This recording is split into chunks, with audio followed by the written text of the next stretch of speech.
Welcome to other video. यह है फर्जी सीरीज के एपिसोड 1 का रिव्यू। तो चलिए जानते हैं कि क्या हुआ इसके एपिसोड 1 में। तो इस एपिसोड की शुरुआत में मेन दो प्रोटैगनिस्ट को पकड़ लेता है कोई शख्स और उनसे पूछता है कि किसने बनाया ये। जहाँ उनके सामने होता है 500 रुपये का नोट जो कि इनमें से किसी एक ने बनाया है। पर हम बढ़ते हैं स्टोरी के दूसरे फेज में, जहाँ उन दोनों में से एक बनाता है बहुत सारी पेंटिंग्स जो काफ़ी कमाल की लगती है और लाइव पोर्ट्रेट भी बनते हैं 500 रुपये में। पर ये सारे पेंटिंग्स होते हैं फेमस पेंटिंग्स की कॉपी जो कम दाम में बेची जाती है लोगों को, ताकि वो भी अमीर लोगों वाली फीलिंग ले सकें। तो बेसिकली ये सब तरह की पेंटिंग में एक्सपर्ट है जो कॉपी बनाता है फेमस पेंटिंग की, क्योंकि लोगों को पेंटिंग की समझ ही नहीं है। वो कला को बस किसी नाम के साथ जुड़ा हो तो ही खरीदते हैं, जैसा कि हुआ इसके नानू के साथ जो कमाल की ओरिजिनल आर्ट बनाते थे लेकिन किसी को उसकी कदर ही नहीं थी और वो अब रद्दी के भाव पड़े हैं सारे पेंटिंग्स। पर जहाँ उनका रियल पैशन है उनकी क्रांति पत्रिका, जो कि इनकी एक खुद की पब्लिकेशन है जो कि न्यूज़ आर्टिकल छापती है, जो युवाओं के अंदर क्रांति जगाए, सच्ची न्यूज़ लोगों तक पहुंचाए। पर उसे कोई नहीं पढ़ता, बट एज अ पैशन उसको फॉलो कर रहे हो और इस काम को कंटिन्यू कर रहे हैं कई सालों से। जो कहते हैं एक बात सनी से, सनी यानी कि इसका मेन प्रोटैगनिस्ट, उससे कहते हैं कि हमें अपनी पत्रिका को ऑनलाइन ले जाना चाहिए ताकि लोग उसको पढ़ सके कम से कम, क्योंकि ऑफलाइन तो कोई खरीद नहीं रहा इसको। जो एक ब्रिलियंट आइडिया था, लेकिन सनी को ये फ्लॉप लगता है क्योंकि ऑफलाइन कोई पढ़ नहीं रहा तो ऑनलाइन कोई अपना टाइम क्यों ही वेस्ट करेगा। तो आगे हम जानते हैं दूसरे इसके साथी का नाम जो कि होता है फिरोज़, जहाँ दोनों दोस्त थे और बचपन से साथ में काम कर रहे थे। मतलब ये शुरुआत से यहाँ पे थे जहाँ ये बेचते थे क्रांति पत्रिका जो कोई नहीं पढ़ता था। पर उसके बावजूद ये बहुत सारा पैसा बचाते थे और नानू से प्यार करते थे, इसलिए पैसा बचा के उनके ड्रॉअर में रख दिया करते थे हमेशा। तो उनका बचपन कुछ इस तरह से बीता था। और जब आपके जेब में पैसा नहीं होता, आपको हर जगह पैसा दिखाई देता है, जैसे कि हम सबके साथ ही हुआ है, जहाँ हम सब ने कहीं ना कहीं चीज़ों के दाम को पता करने की और अंदाज़ा लगाने की कोशिश हमेशा से की है। जैसे लोग बच्चों में बैठे बैठे गाड़ी कवर करते हैं और हर जगह हर चीज़ का प्राइस कैलकुलेट करते हैं अपने दिमाग में। तो ये थे हसीन कुछ पल बचपन के, जहाँ आगे जवानी हम देख पाते हैं सनी की गर्लफ्रेंड को जो कि दोनों कार में मेकआउट कर रहे होते हैं। पर फिर सनी को कुछ समय देकर वो वहाँ से निकल जाती है, जहाँ पे ये कार उसी लड़की की होती है, जहाँ वो चाबी उसके टायर के अंदर रखकर अपनी बाइक पर बैठकर वहाँ से निकल जाता है। तो उसकी गर्लफ्रेंड शायद प्लान कर रही होती है किसी महंगे रेस्टोरेंट या फिर होटल में पार्टी करने का, जो कि एक महंगा शायद बार होता है, रेस्टोरेंट वगैरह नहीं, जिसकी एंट्री टिकट होती है 27,000 रुपये पर कपल। पर ये कपल नहीं है, जहाँ पे 27,000 रुपये पर हेड इन्हें देना पड़ेगा, जो काफ़ी महंगा होता है। थोड़ी बहुत बातचीत इनसे बिगड़ जाती है और हाथापाई करके वहाँ से वो निकल जाते हैं। मतलब थोड़ी सी बात ज़्यादा बिगड़ जाती है वहाँ पे। पर आगे वो प्लान करते हैं पार्टी अपने टेरेस के ऊपर, और एक सिंपल सी पार्टी होती है जहाँ पे अपनी गर्लफ्रेंड को इनवाइट कर लेता है। पर डायरेक्टली या इनडायरेक्टली कहें, वो थोड़ी सी अनकंफर्टेबल होते हैं इस जगह पे, क्योंकि उसकी लेवल की चीज़ नहीं होती है और अपने दोस्त का कुछ प्लान बनाए होते हैं उसने, जो कि उसी महंगे रेस्टोरेंट या फिर पब या बार में होता है जिसके अंदर वो जाना चाहती है। पता नहीं क्यों लोग इतनी महंगी जगह पे सिर्फ पीने और नाचने जाना चाहते हैं। पर ओवरऑल वो यहाँ से निकलते हैं सनी को छोड़कर और फिर हम कहानी में आगे बढ़ते हैं, जहाँ सनी लाइफ की फिलॉसफी देता है। मतलब बेसिकली हम लोग मिडिल क्लास नहीं, हम मिडिल फिंगर क्लास है, क्योंकि सच में हम सबकी लगी पड़ी होती है। हम लोन लेते हैं, हम ईएमआई भरते हैं और इस प्रोसेस को अलग अलग लेवल पे हम इस चीज़ को करते रहते हैं। और मरने के बाद जब हमें मिलनी होती है हमारी लाइफ इंश्योरेंस कवरेज, तो वहाँ पे कोई ना कोई कमी निकालती जाती है कि आपने लास्ट टाइम की वो पेमेंट नहीं की थी, जिसकी वजह से आपको नहीं मिल सकता क्लेम उसका। तो इसके साथ नया साल शुरू हो चुका होता है और कहानी में नई ट्विस्ट की एंट्री भी हो चुकी होती है, क्योंकि इसके नानू का जो है पत्रिका प्रेस होता है, इसके पास आता है लेनदार जिन्होंने इन्हें बहुत सारा लोन दिया था। तो वसूली वाले आते हैं और कहते हैं कि तुम्हारे पास कुछ चंदा समय है जिसके अंदर तुम्हें पे करने हैं पूरे पैसे, वो भी 1 महीने के अंदर। तो एक अच्छे इंसान की अच्छी बुराई का नतीजा है, जहाँ पर कुछ लोगों ने इनसे ही पैसे लिए थे लेकिन इनका मन नहीं हुआ उनसे पैसे वापस मांगने का, और इस सब के अलावा जिन्होंने इनको दिए थे वो आज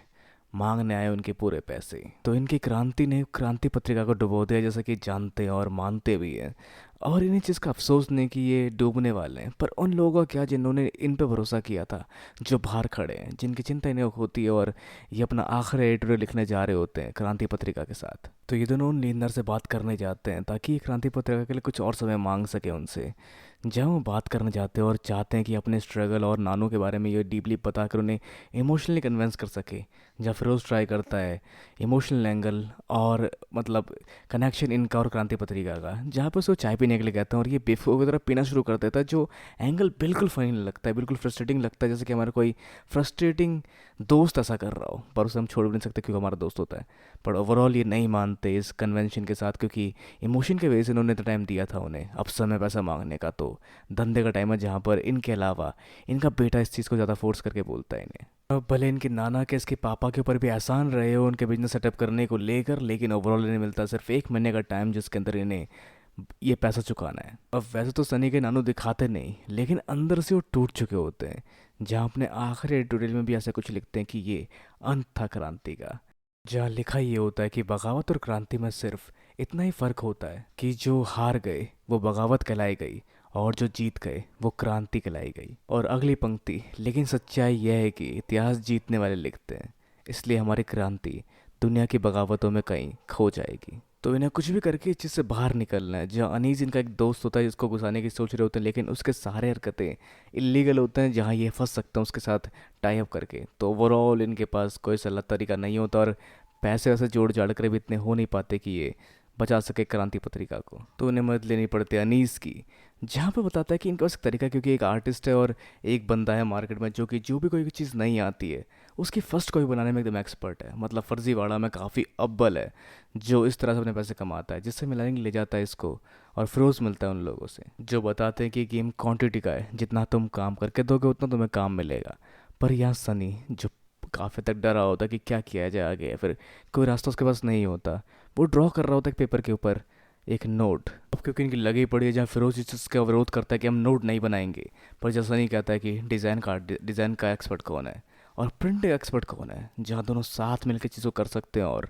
शायद वो क्रांति ला पाए। पर सनी जहाँ बताता है बहुत सारे डिटेलिंग नोट के बारे में कि इसमें ये डिटेलिंग होती है, ये डिटेलिंग होती है, जो कि इस तरह से इस तरह इस जगह इन्वेडेड होती है, जो बहुत ज़्यादा नॉलेजेबल चीज़ होती है हमारे लिए। और एक और लाइनअप मिलता है इसमें कि स्कूल से ही सीखा है, किसी चीज़ में एक्सपर्ट बनना है तो उसे बाय आर्ट कर लो या फिर उसका बाईपास ढूंढ लो। पर इस नोट में कई सारे और झमेले होते हैं, बहुत सारे और सिक्योरिटी फीचर होते हैं और सब के अलावा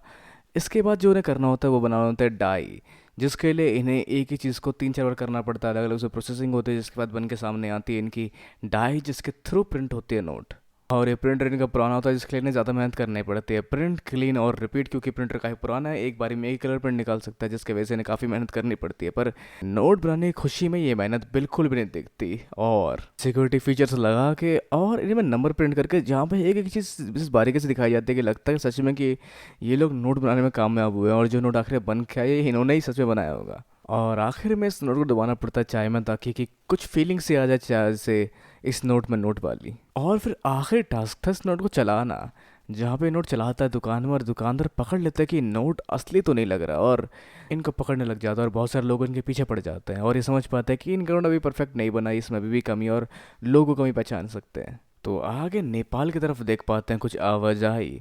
जहाँ एक शख्स दिखाई देता है और उसको पकड़ने के लिए शायद बहुत सारे ऑफिसर्स देखे जाते हैं, जो कि उसके आने को लेकर यहाँ पहले से प्लानिंग करके बैठे थे, और उसके यहाँ होने की खबर इन्हें मिल जाती है, और उस सब खबर के साथ ही पकड़ने पहुंच जाते हैं उसको और कामयाब भी होते हैं उसको काउंटर करने में। लेकिन जितना अकेला और असहाय लोग दिख रहे थे उतने होते नहीं, क्योंकि बाहर इनकी फील्डिंग बैठी होती है और बहुत सारे लोग इन पुलिस वालों पर भी फायरिंग करना शुरू कर देते हैं, और इस अफरा तफरी में भाग जाता है उनका वो मेन सस्पेक्ट जिसको इन्हें पकड़ना था, और वो गोली मार देता है न्यू कमर या न्यू जॉनी को, जो कि नया नया ज्वाइन हुआ था स्क्वाड में, या फिर जो भी कहते हैं इसके अंदर, जो एक डिप्रेसिंग बात थी इस एजेंसी के लिए, और शायद काफ़ी तक इनके फ्यूचर प्रोजेक्ट पे भी इसका असर पड़ने वाला था। तो वैसे जिनको इन्हें पकड़ना था वो भी नकली नोट ही बनाया करते थे और उनके इसी रैकेट को उन्हें रोकना था।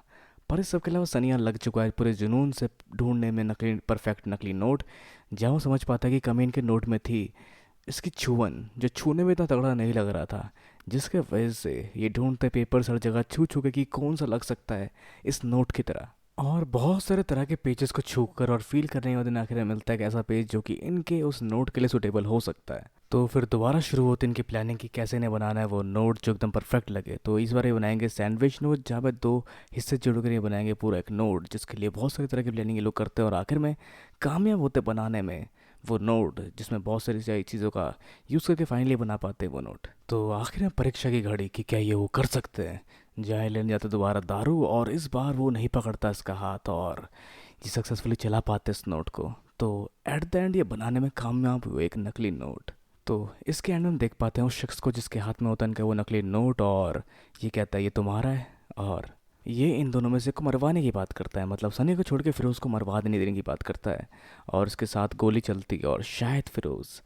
इससे नहीं बचता। जहाँ इस सब सस्पेंस के साथ ख़त्म होता है एपिसोड 1। तो अब जानेंगे कि क्या होता है इसके नेक्स्ट पार्ट में। वैसे अब आप क्या सोचते हैं कि क्या हो सकता है, और क्या आपको ये सीरीज़ पसंद आ रही है अब तक के हिसाब से, क्योंकि इसकी सीरीज़ में बहुत सारी चीज़ें बहुत एक्यूरेटली दिखाई गई है, जैसे नोट बनाने का प्रोसेस, जो कि ओवरऑल अगर हम बात करें सिर्फ चीज़ों की, तो वहाँ पर जो ये चीज़ कर रहे हैं मुझे लगता है कि ऐसा अगर हम कुछ करें तो हम भी इसलिए नकली नोट बना लेंगे। पर ठीक है, इसके साथ ये एपिसोड का पहला एपिसोड 1 एंड होता है। और वैसे आप क्या सोचते हैं एपिसोड्स के बारे में अपने विचार में नीचे कमेंट बॉक्स में बताना बिल्कुल। हम वीडियो को लाइक शेयर और सब्सक्राइब करना भी बिल्कुल ना भूले। तब तक के लिए मिलते हैं अगली वीडियो में। Goodbye and have a nice day.